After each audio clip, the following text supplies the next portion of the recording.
Welcome to the Whole Person Parenting Podcast. We're here to have honest conversations about how to follow Jesus and parent kids in a whole person way. For more content and encouragement as we support you on your journey, you can find us on Instagram, YouTube, and wherever you get your podcasts. We're so glad you're here. Now let's jump in.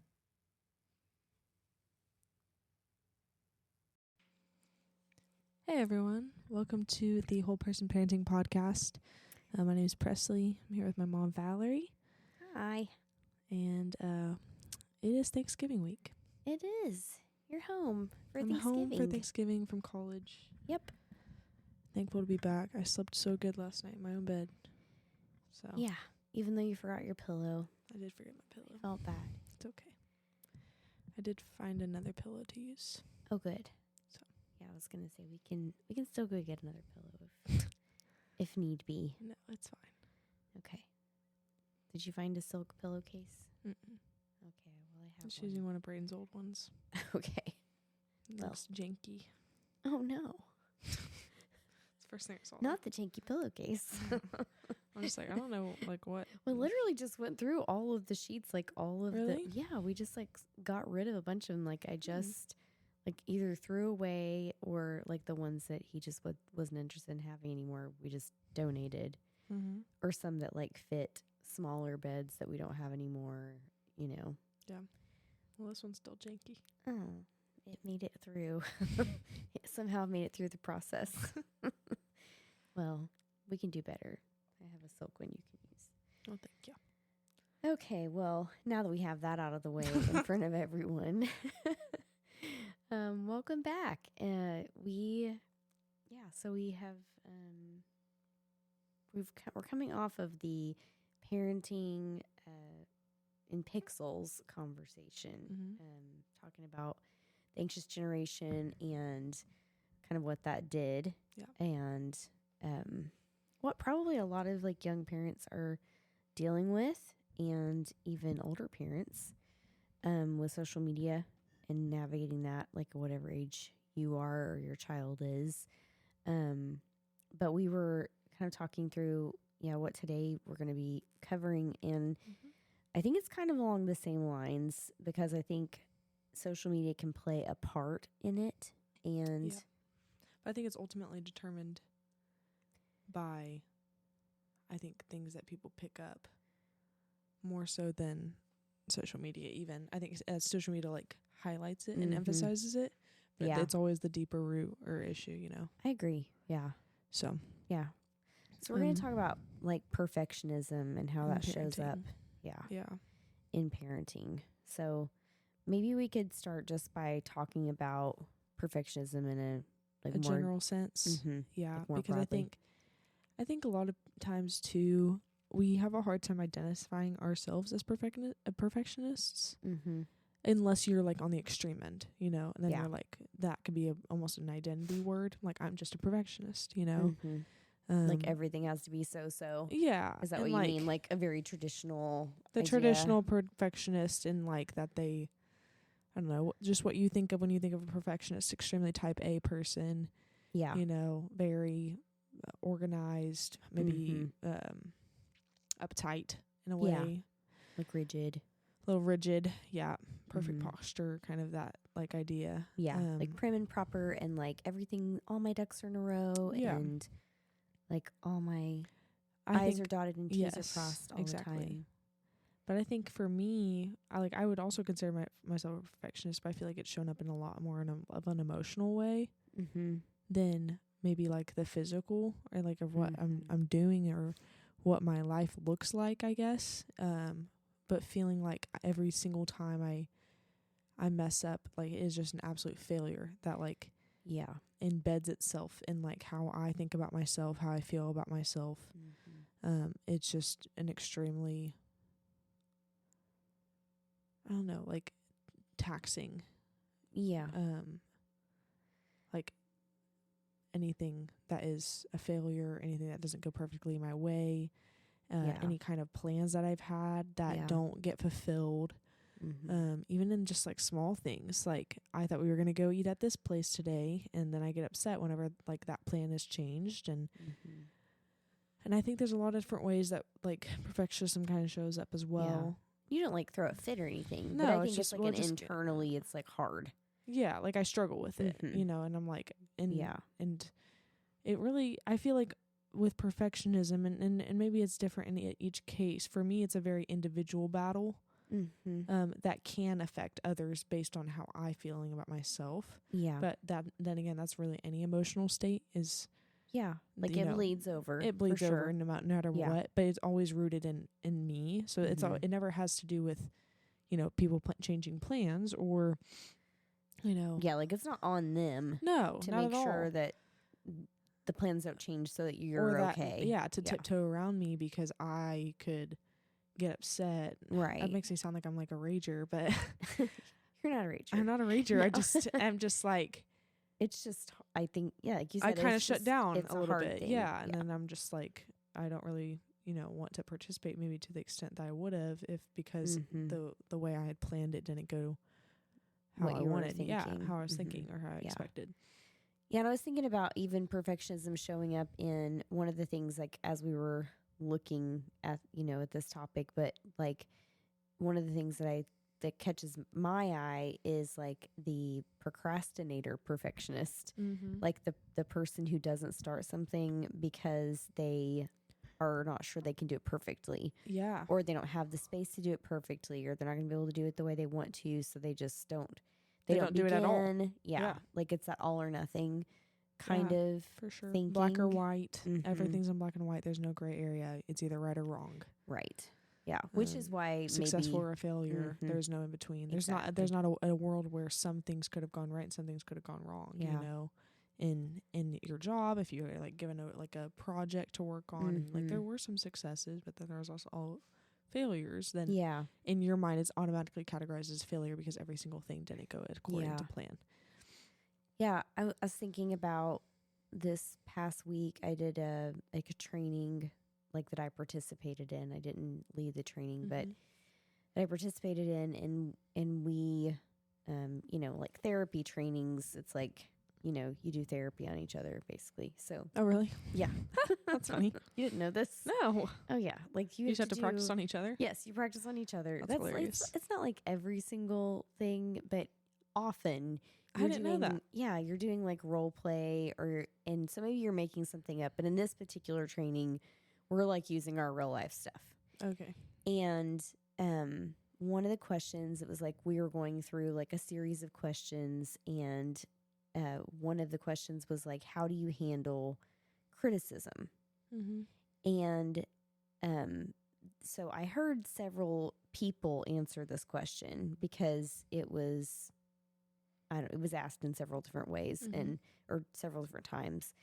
And so I heard several different people answer this question. What I thought was interesting though was that, you know, for most people, when they would say something like, you know, when I hear criticism, you know, if it's constructive, if it's like something that, you know, I'm not doing well in my job and I need to grow in or something like that, then I handle it pretty well. Like I appreciate it. Like they're like appreciating the criticism because then they know that they're going to be able to like grow from that experience. And what struck me, what I just thought was interesting was in like my own response, I felt like I don't, you know, it's hard for me. Criticism is hard. Yeah. And like I wish that it was easy, but I like can talk myself into it being useful and like why it's okay. But my feeling, like my gut feeling of it is like, ouch. Yeah. Always. Yeah, it like hurts. But that's not how everyone feels. Yeah. Which is just so interesting. So it made me, this perfectionist, like I think maybe that's where that comes from, is just like, I wish that I felt differently about that. And, you know, I'm working on trying to help myself in that area and like let go of some of that. But, you know, I think there's a gut level kind of, pain that I think comes with when it feels like it's not good enough. Yeah. And I think it's because sometimes and even in this training, it's like, what's that tying into? Like, this is tying into some deeper, fear or worry or something that you kind of carry along in your life. And it's like, it's connected somewhere to maybe this, like, I don't measure up. I'm not good enough. I'm not somewhere along the way where you like maybe picked this. Yeah. This and up. I think a lot of it too is maybe how in your, I think a lot of perfectionism is rooted in how your successes or failures were treated from a young age, like were they celebrated? Were they looked down upon?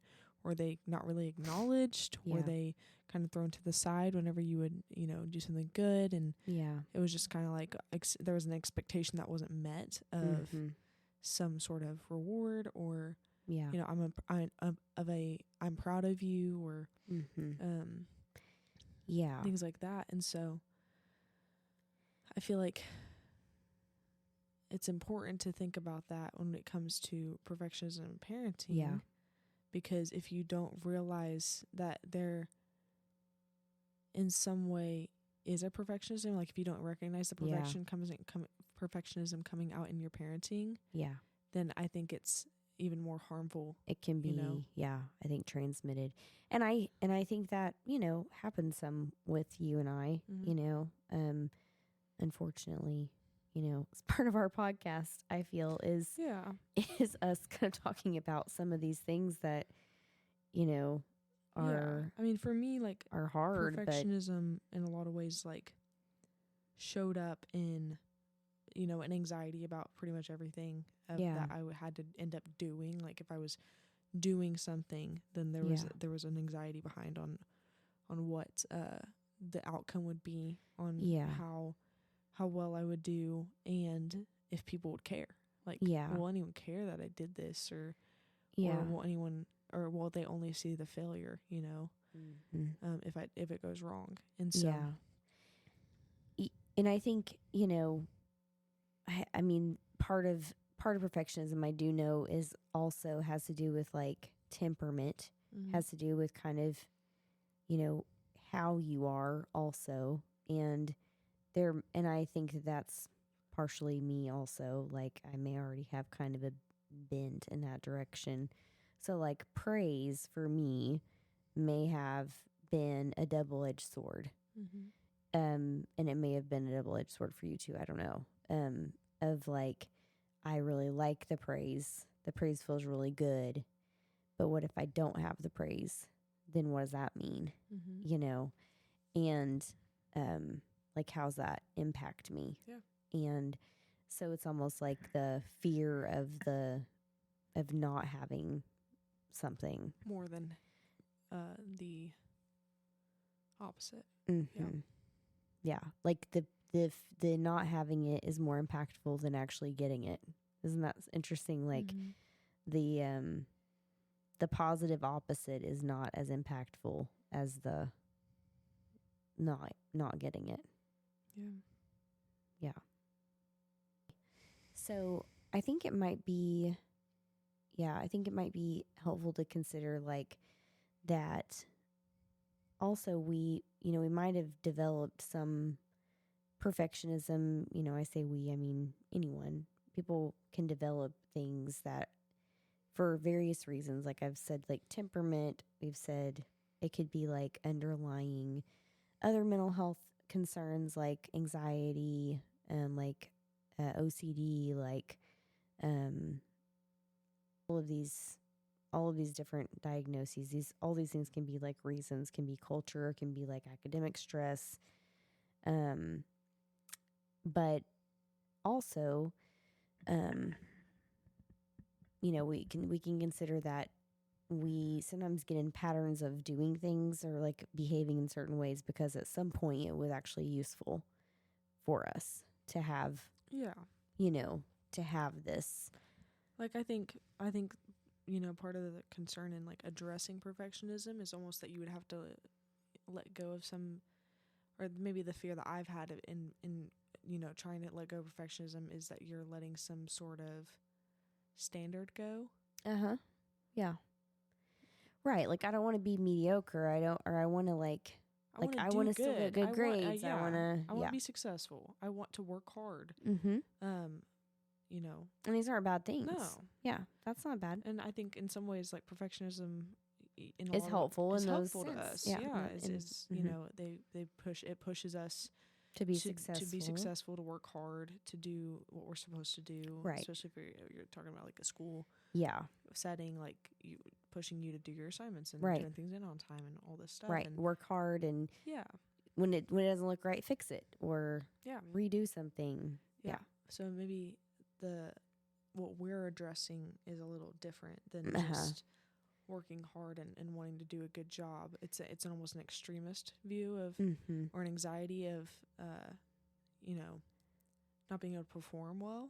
And maybe that's really the root of it is performance. Is like where are you getting, like what is the drive behind it? Is it to be successful and to do a good job because it's something that you love and that you're passionate about and that you care about? Same thing in parenting. Are you working hard out of a place of wanting good things for your child? Or are you doing it out of performance? Right. That you care what other people think. Yeah. A comparison trap. Or out of anxiety that if you don't do this, then they are going to be screwed up. Yeah. Or it's so good. All these other things. And so it's really the issue of perfectionism in parenting is coming out of, okay, where is the root of what I'm doing? Yeah. Lying. Where is the root lie? Yeah. Of why the purpose and the cause of everything that I'm doing. Is it out of a place of performance and fear of what your own parents are going to think, what your peer parents are going to think, what church members would think, what teachers would think, like your kids' teachers, all these different things about what they, other people's input and like also the comparison. I think you see it a lot is like there are obviously extremely different methods of parenting across the board. Oh yeah, for sure. Which and maybe some you of would. It is cultural. Sometimes it's like a cultural there are cultural differences in parenting, and it does not mean that one of them is better or worse or whatever. Sometimes they're just differences. Yeah, I think. I mean, in a lot of different topics, just to name off a couple. I mean, like there's going to be some. There's always the group of parents that. Want their kids to eat very specific things like no snacks, no junk food, all this stuff. And then there's the other parents, they don't really care. Right. There's the group of parents that are going to be like, we don't want our kids to experience medicine. Like we want them to be able to do a more natural, a more natural version. And then other people who are like, well, medicine I think is fine. Yeah. And then you've got the homeschool parents. You've got kids that parents that want to homeschool their kids, and parents that want to send their kids to public school, parents that want to send their kids to private school, or have tutors, and all these different things. Daycare and versus nannies versus stay-at-home mom or dad. Yeah. And I think if you get caught up in what the right way of parenting is, I think you almost can fall into two traps. Is one, forgetting what is best for your child. Your child is a very specific and unique person. Absolutely. That needs specific and unique things. And I think two is you will lose yourself in the process as well, and your identity as a parent by looking at other parents and what they're doing. Definitely think this is where a lot of the perfectionism stuff comes into play. I think you're absolutely right. That is where you could get really trapped, and it could be about comparison and so like what's kind of what's happening under the surface there, I think has everything to do with way it. More than you think. Yeah, for sure. Yeah. Just in the same way that you would say perfectionism can affect more than you think in your walk with the Lord. I mean, I think there's so many different areas in your life that it can seep into. Yeah. And it's just as important with parenting. Yeah. Yeah. I was thinking about I'm due a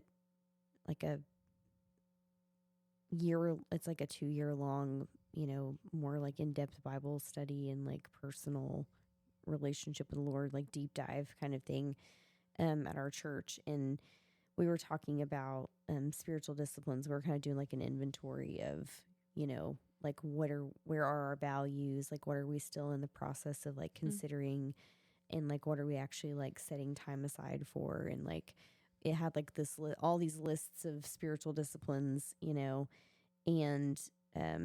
like solitude and like prayer and fasting and the Sabbath and Bible reading. I mean, it was just like a big long list.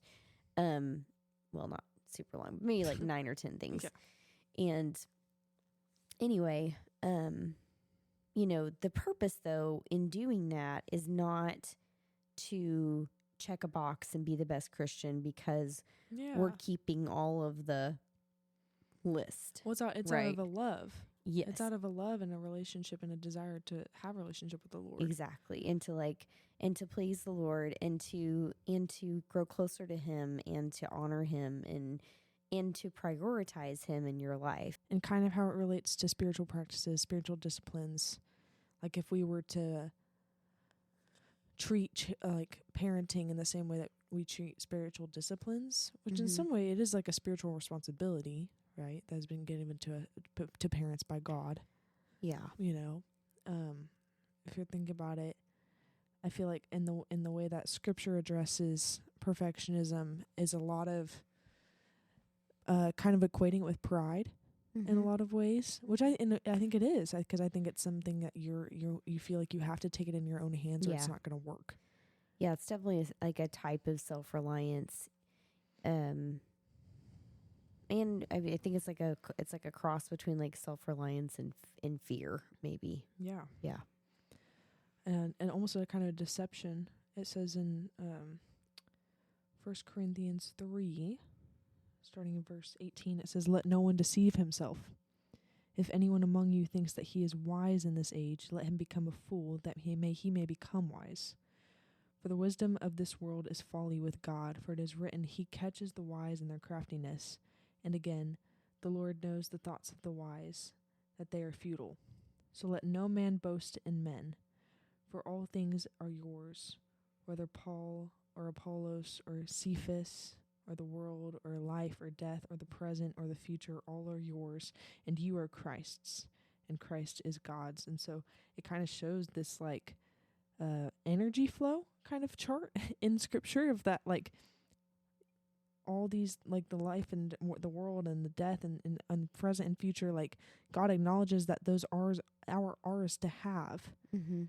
But we are Christ's, and Christ is then God's. And so if we don't remember that it goes God and in our relationship with Jesus, our salvation through Jesus, and then we are at the bottom of the tier. If we forget that, that's when a lot of the pride and perfectionism, I think, can rule our lives. Yeah,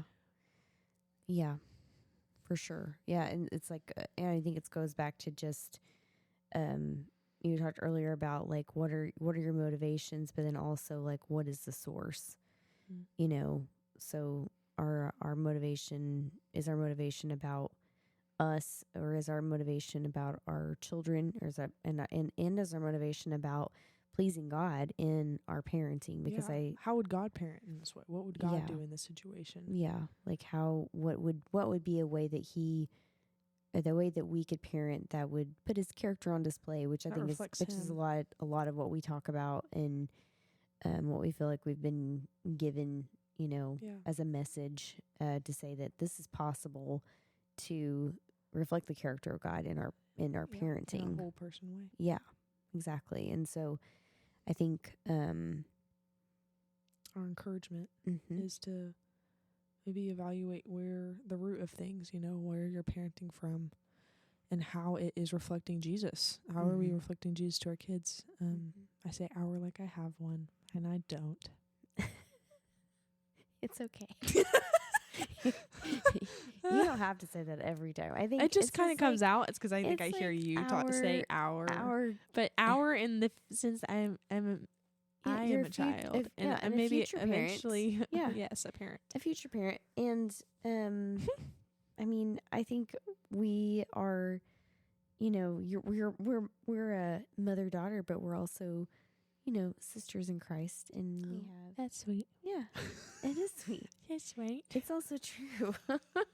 It's also true. My sister. Yeah, my sister. Sisters.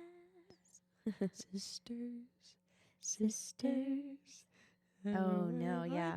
We have not yet watched White Christmas. Well, I was gonna say that we have not yet revealed to our audience that we like to sing. Yeah, that we break out into song randomly.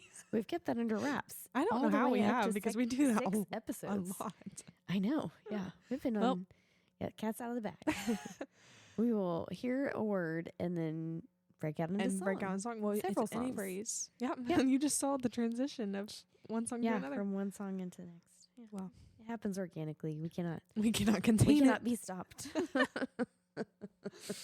But yeah, anyway, I feel like that wraps up our perfectionist parenting episode. Yeah. Who knows what we'll title this one? Don't ask me. Well, I'm excited. We have some good things cooking for the. Oh, we've been cooking it up. Yeah. We're cooking something up in the kitchen. Oh, yes, we are for not New just Year for Thanksgiving, and for for Christmas, and we're excited. We are excited. You said it not just for Thanksgiving. Yeah. Mama. Oh my goodness. That's funny. Sorry. But yeah, thank you guys for joining us. Yes, thank you. And good to hope see you guys have a great Thanksgiving. And that's it. Yeah. Goodbye. Bye.